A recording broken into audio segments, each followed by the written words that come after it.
Je cède la parole à Madame la députée de Sherbrooke. Merci, Monsieur le Président. On parle de violence en ligne ce matin, en particulier celle vécue par les femmes en politique. Alors, pour illustrer ce dont on parle, j'ai demandé à mes collègues de ma formation politique de m'envoyer des exemples des messages qu'elles reçoivent.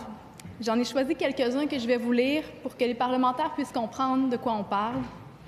Alors, vous allez m'entendre prononcer des mots que je n'ai pas l'habitude d'utiliser ni ici, ni nulle part.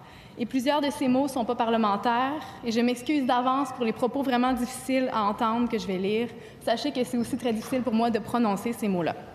Mais comme ces attaques gratuites font malheureusement partie du travail parlementaire pour les femmes, et que c'est de ça dont il est question, je pense que c'est nécessaire. Alors voici des exemples de mots reçus par moi et par les 4 autres femmes de mon caucus.